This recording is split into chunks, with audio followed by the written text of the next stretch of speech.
Hey Geek Out. We're here to present you conversational commerce as part of our world tour. I'm Phil from Gorgeous, and today, joining myself, I have Andrew Stern from Pilot House and Kyle also from Pilot House. Hey, gents, how are you doing? Yeah, good. Thanks for having us. Good, Phil. Yeah, thanks. You want to give a quick introduction on Pilot House while we're at it? Sure. Yeah, we'll be super quick, but we're a direct response, performance-focused, direct-to-consumer agency helping brands scale their ad spend across platforms such as Facebook, Google, etc. Amazing. So Yeah. driving brands up with low CPAs. Hopefully. That's the goal. Yeah, that's right. Great. So in the next 25 minutes, we're going to be talking about conversational commerce. And what conversational commerce is, it's really about helping e-commerce merchants increase their conversion rate through one-on-one real-time interactions. And we will explore that concept on several channels with some of the brands that you guys are working with or other leading brands that everybody is being faced with on the internet. And why is conversational commerce so important? It's because at Gorgeous, we have the data internally that the conversion rate for a pre-sale chat or SMS that is replied in less than 10 minutes is about 28%. So if somebody is in prospection mode, contacting you prior to purchasing, they're likely to purchase at 28% if you reply quickly to them. So that really can have an impact on your conversion rate overall and just helping you having a healthy business. But before we jump into all the multi-channel thing around conversational commerce, let's first talk about how a brand can define and express their brand voice. So you guys work with a lot of brands, and I'm really curious to learn more about how you're soaking up all that information that the brands are giving you and managing to embody that in the content that you're creating. One of the ways that we've noticed that people how they express their brands is really through the signatures and the greetings, if they're using a lot of punctuation or emojis, if it's formal or informal. And usually that story is influenced by the company mission or the background story of the founder or who they're targeting and so on. So you guys are working with a lot of brands. So how do you manage to soak up the personas of all the various brands you're working with and stay true to them? That's a really good question. And as an agency, we don't have our own products. We have our own brand voice and tone, of course. Can you tell us about your brand voice and tone? What's Pilot House voice and tone? Yeah, I mean that's a good question. I say it's fast moving, exciting, vocal, transparent, and gritty. Very scrappy. Those are probably our keywords. That we should probably expand on in building a tone here. But part of our charm, I think, is that we don't spend too much time doing that. We do that for our partners. So, and going into that partner conversation too, we do work with a lot of different brands. And so, as a direct response agency, we're having to wear many hats, and we're having to essentially be chameleons and fit into not only the brand tone or voice of our partners, but helping them realize also that maybe there's a balance between performance and brand tone and voice and what that means. And that's a conversation that basically happens with every single client. What's too many emojis? What is sophistication actually? Does sophistication in your idea what it is actually drive sales? And so that's something that we're constantly working on with our partners. That sounds good. And yeah, just to illustrate what you were talking about, Pilot House, Shopify's voice and tone is actually public, so you can go on their website and find it. And I think it's a good, simple way for every brand to emulate and try to understand who they are. It reads as the following: Shopify's voice is a reflection of who we are. We should always sound like Shopify. At the same time, some aspect of our personality might be more or less apparent, depending on the audience and their context. That's the tone. We want our voice to sound like a business mentor with zero ego. So I guess that last sentence says it all. Business mentor with zero ego. And then they're really letting the different employees be a little bit who they are, as long as they're staying true to that. And then there's those famous like what we are, what we're not statements. So for you, it was greedy, but I like that one. It's like really going for the sell there. Confident but not arrogant, empathetic, not overprotective, transparent, not blunt. That's like Shopify's one. Totally. I like that transparent and not blunt. I think maybe that's something we can adopt. We definitely are very direct in the way we speak with our clients, and we quickly become partners and internal to their team versus just that client relationship, and we achieve that through being very transparent. So that's a good one.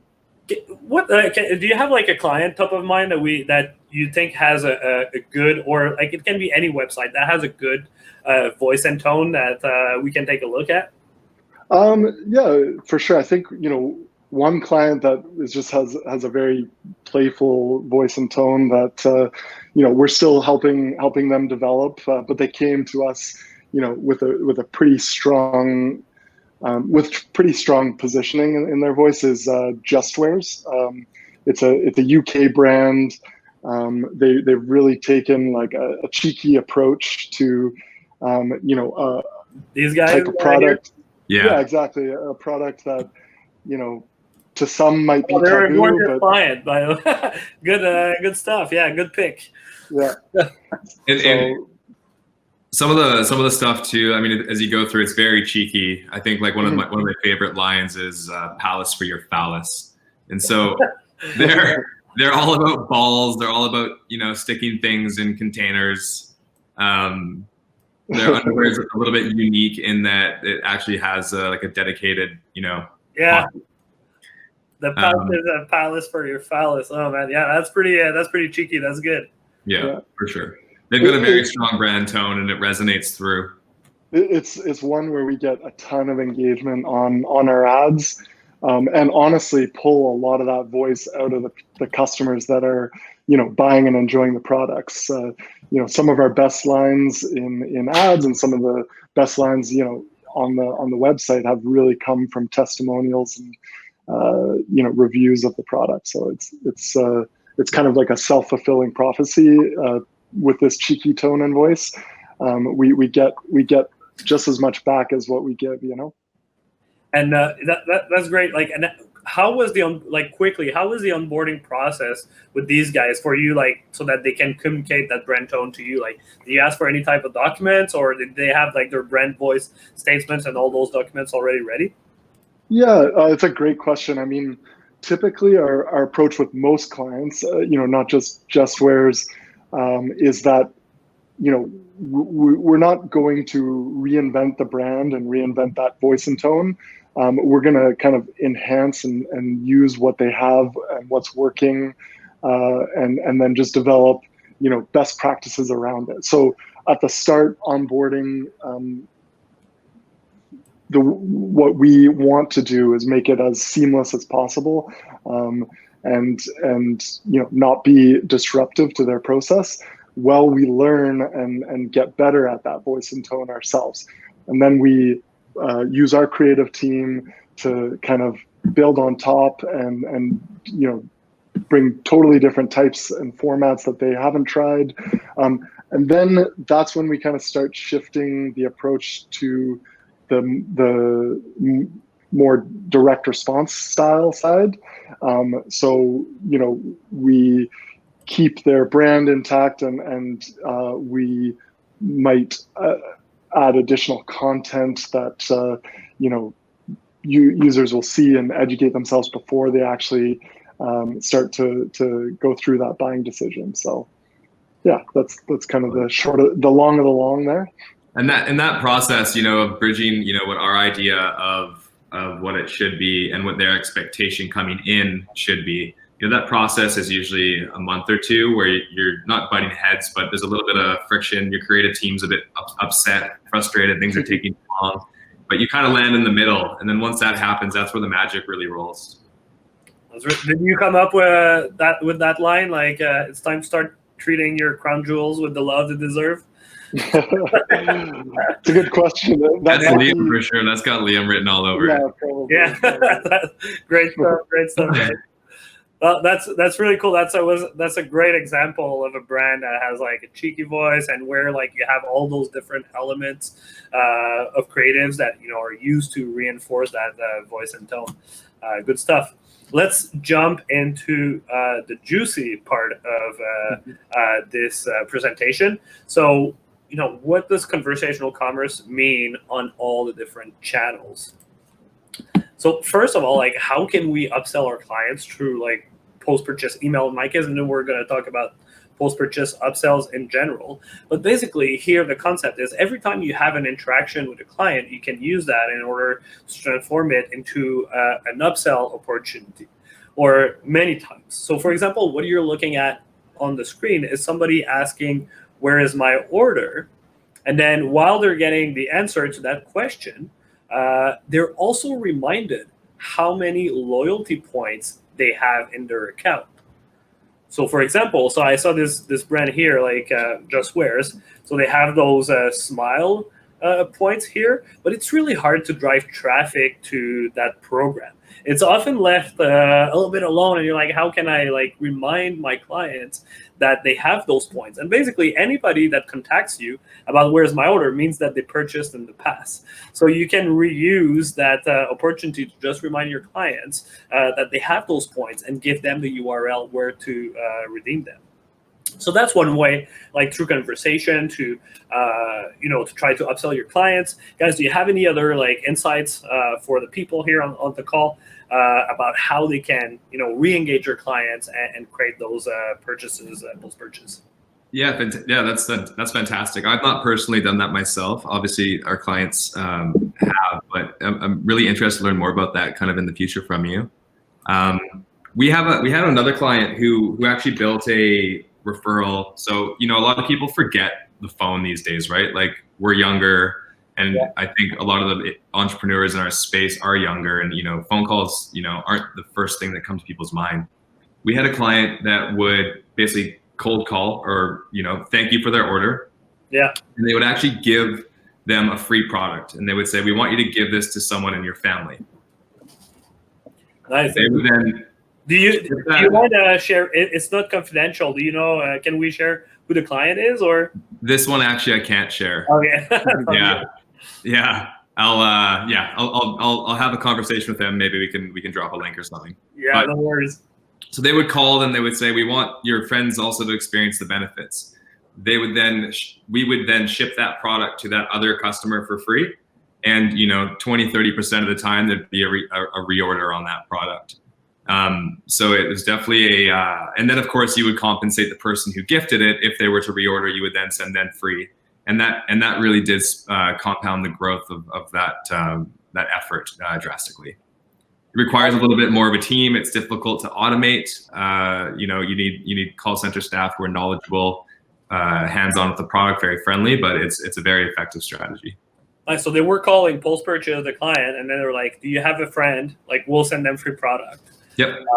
So that's creating a great experience from like both parties, I guess. Totally. Yeah, that's really cool. You would think it's expensive, like they were sending out, I don't know, $50, $60 worth of product at cost or whatever. But what's a CPA on that? Our CPA was, to acquire a customer at the size of that order was probably double that. So it's actually, math is right on it if you have a good support system built around it. Great stuff. Andrew, anything to add on anything post-purchase? That was a great example, man. Through the phone, calling in, creating a conversation. That's fantastic. Totally. Yeah. No, I mean, it's hard to beat that. It sounds good. It sounds good. The next one is on you. But basically, before we jump on the other channels, I think in order to be able to achieve things like you just mentioned, Kyle, or be really on top of all your channels, you need to be on top of your your basic post-purchase requests. So people asking things such as like, where's my order, how to return and exchange. If you're spending 5 minutes on each inquiry, like you don't have time to pick up the phone and start dialing in for potential customers. You're always like in reactive.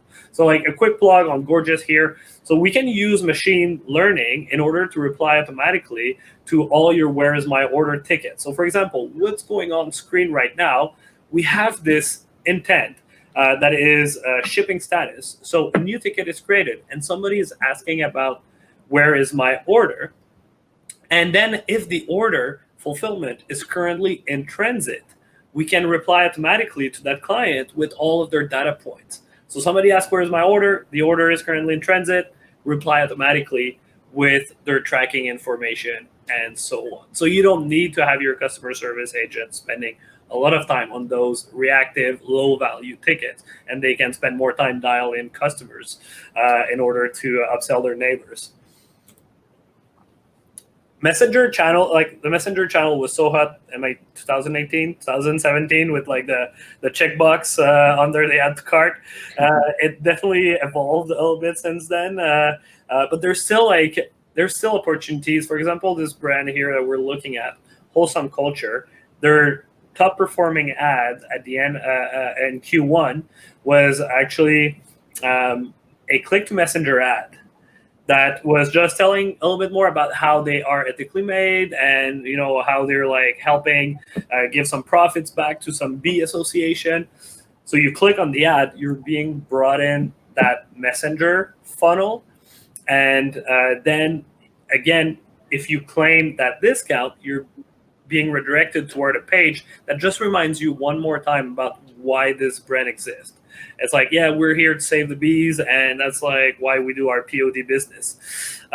So it's just like 3 steps where you can talk to your clients. You can leave a comment on the ad.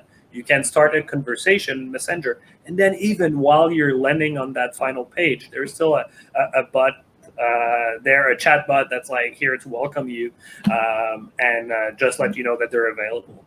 So really, like, these guys are bringing the conversational opportunities to the next level. But I'm just wondering, again, like, maybe Kyle, do you have any like semi-recent examples of or any insights for people that want to try Messenger marketing again or click to Messenger ads in general?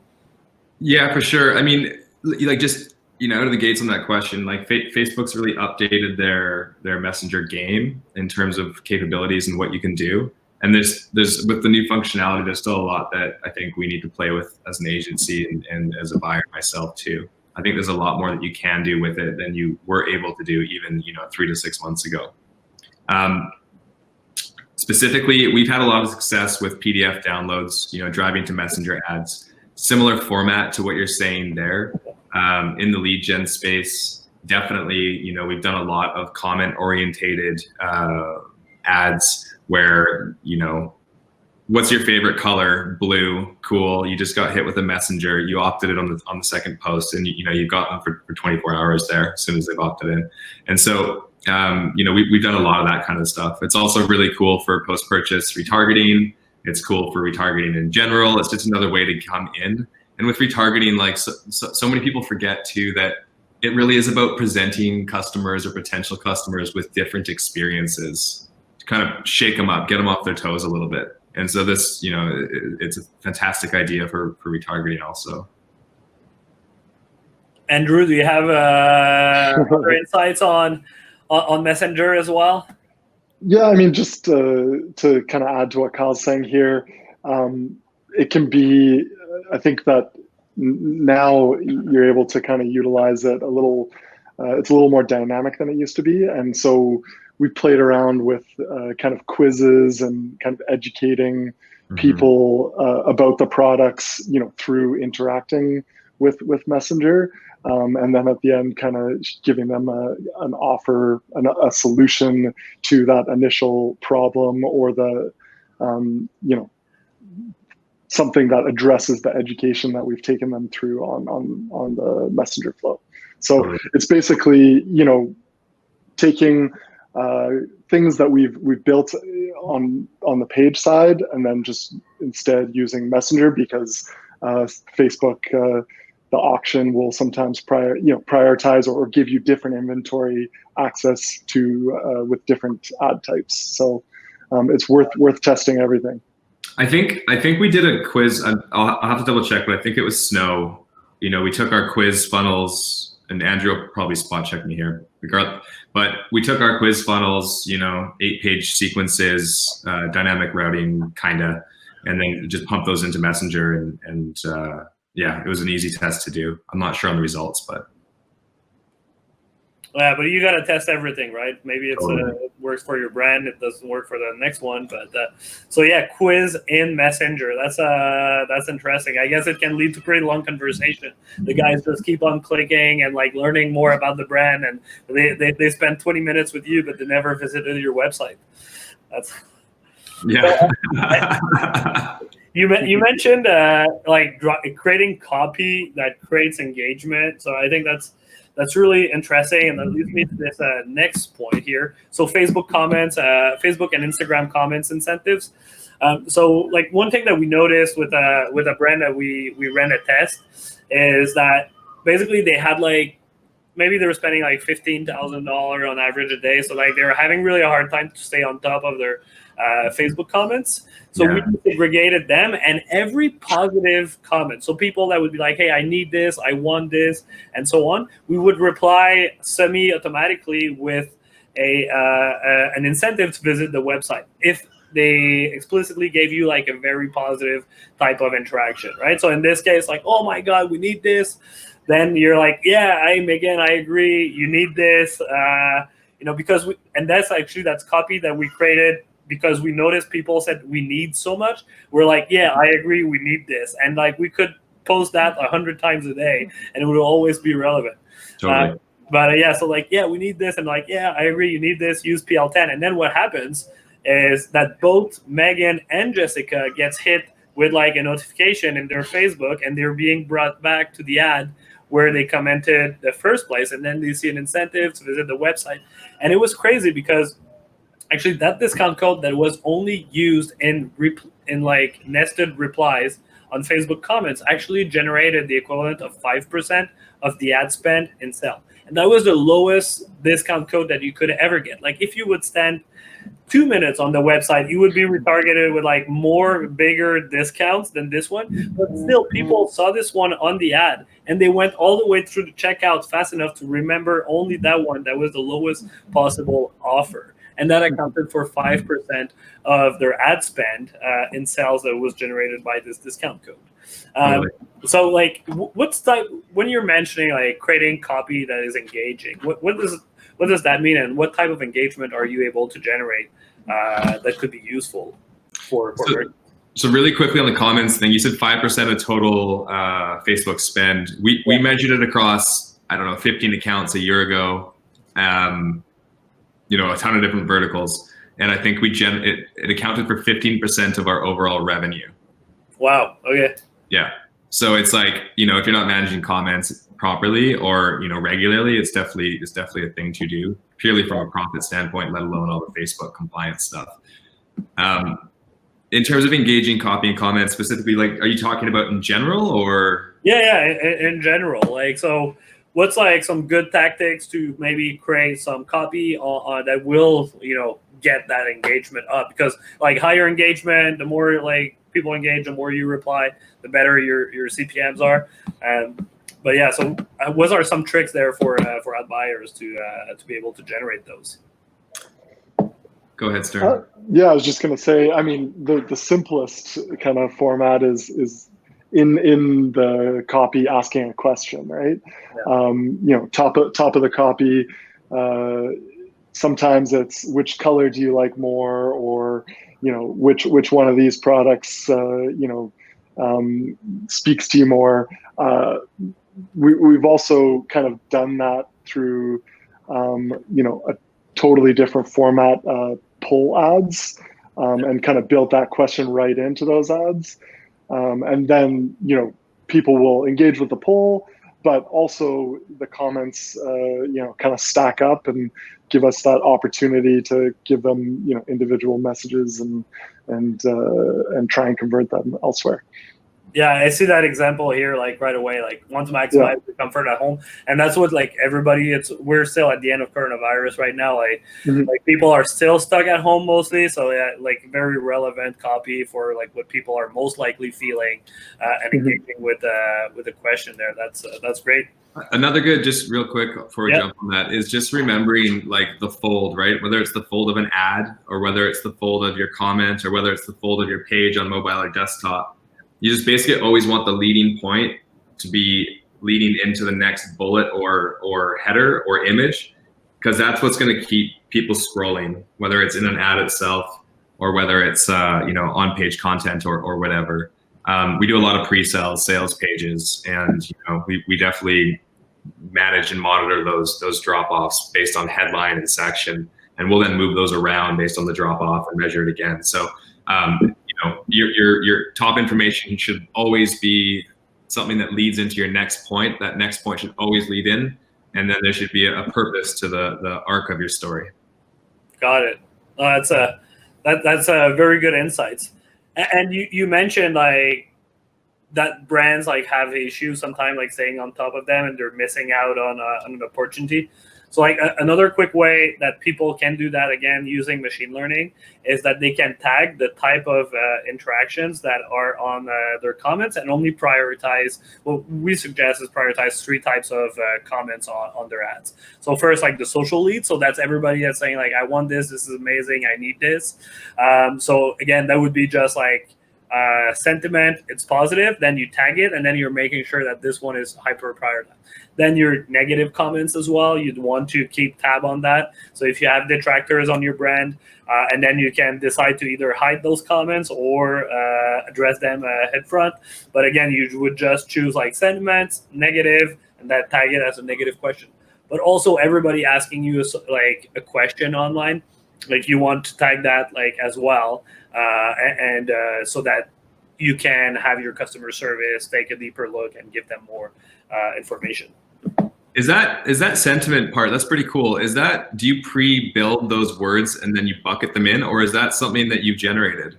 That's dynamic on like data over like 3,000 accounts. So we know like that all the ways that people can be like positive, it's by mentioning some certain type of words and then all their variations as well of those words. So you don't need to do like 2 years ago or like a year ago even like a keywords list. Yeah. We're like, oh, like I want to flag everything that has that word in. No, instead now we can do it dynamically through machine learning. Amazing. And yeah, instead of like creating lists that are like never ending, now you just like one little item in a drop down, and that's it. You're done. Very cool. You're set. That's great. That's really important stuff. Yeah, that saves a lot of time. Like as we said, like if you're having too much comments, but we're like already running tight. So what do you guys want to talk about? Like SMS or live chat? I'd say SMS. All right. Let's go into it. SMS. So SMS, like as much as Messenger was the channel of 2018, SMS is the channel of 2019. That's like, so what are some of the best tactics that we've seen like for engaging SMS? Well, first of all, like really making sure that you're using those personalization token. So like if you have the name of the customer, make sure you embed that in the SMS copy as a token. Then you can have like a dynamic customer service name if you're actually having a conversation, using potentially your like creatives from Instagram or like some UGC in your SMS as well if you're doing some outreach, or even if you're in your flows, like Matt, you're doing like an abandoned cart. You're like, hey, Justine thought it was great. Here's like Justine drinking her juice. And then below you have your copy. And also again, like using like smartly, like using your emojis in a appropriate fashion and pushing also like, as you mentioned on the copy for Facebook, like asking the recipient a question, right? So like, hey, like, did you find everything you were looking for, like in your abandoned cart sequence, instead of pushing directly for a discount code? So is there like any, when we're talking SMS, is there any brands that come up to mind that like are doing a good job or some best practice that you have to share? Yeah, for sure. I think it's probably okay to say this, but we work with a company called Big Blanket, and they're very brand orientated. They have a really nice brand story also, but they've done a really good job just using the pop-up widget to collect email, phone number. Yeah. Their site they just updated their site, so hopefully it pops up. Where's my pop-up? What do they have on their website? Sorry, go ahead, continue, man.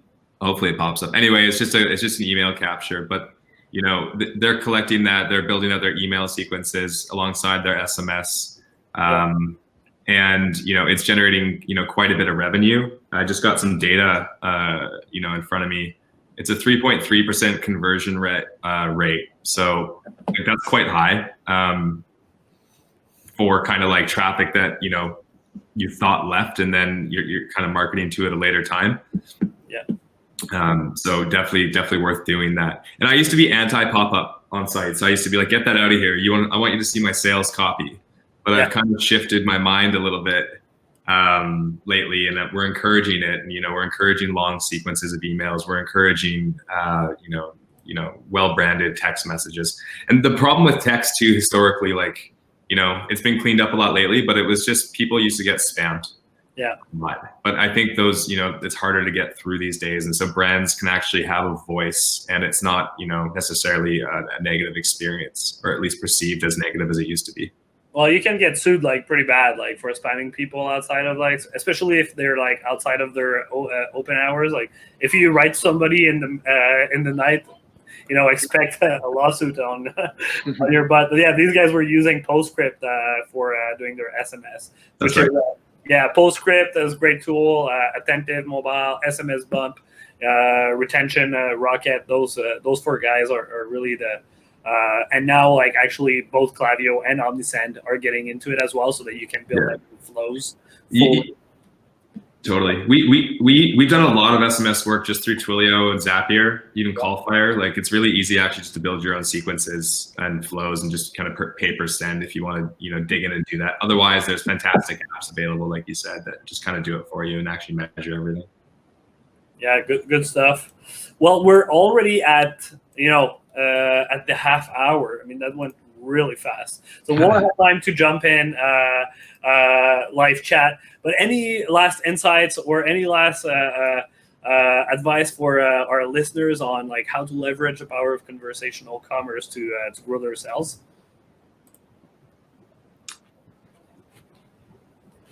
You got it, Kyle.